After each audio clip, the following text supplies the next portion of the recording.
The president about 10 minutes ago tweeted about vote-by-mail absentee voting. He says, in Florida, the election system is safe and secure, tried and true.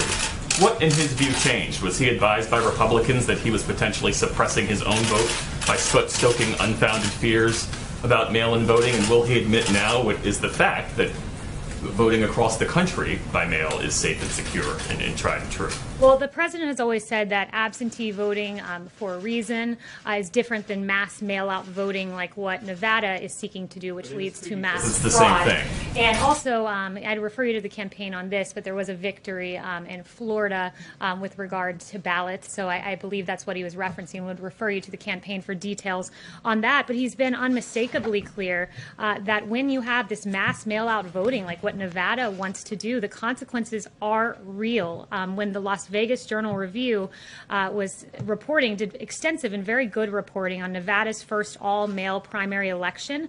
They note that there were photos of ballots tossed in trash cans, littering apartment mailbox areas, dozens pinned on the complex's bulletin boards in various apartment complexes.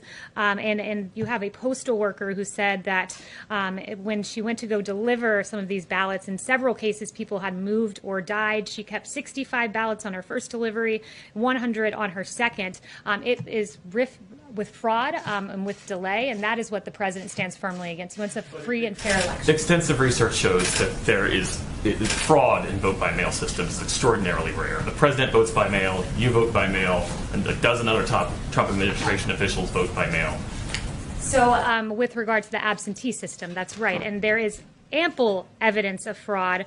I would point to you the best example of this, and very recent, was May 12th, New Jersey's special election in Paterson, New Jersey, where 1 in 5 mail-in ballots were found to be fraudulent in the election. New Jersey officials were charged in that case, and resident Ramona Javier said this is corruption, this is fraud. There are 8 relatives and immediate neighbors she knows of listed as having voted, but who insist they never even received a ballot. There are ample examples of fraud, and we can get those to you more than just Paterson, New Jersey. Another question on a different issue. What can the administration tell us about the deadly explosion in Beirut? What led to it? So that was breaking as I came out. We're tracking it closely, and just rest assured that we're taking a very good look at that. Yes. Kelly, thank you.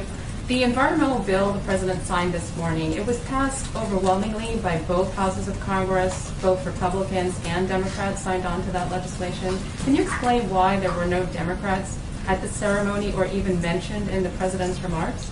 The president is very proud of what happened today, the single largest investment in America's national parks and public lands in history, the most significant conservation achievement since Teddy Roosevelt won the support of more than 850 conservation groups, and it provides $900 million a year in permanent funding to the Land and Water Conservation Fund. And you're asking about recognition of congressional Democrats right now, and the only thing that we're recognizing about congressional Democrats right now is how appalling it is that there are Americans who are going without paychecks because they refuse to partner with Martha McSally, Republicans, and the president in ensuring that those payments go out.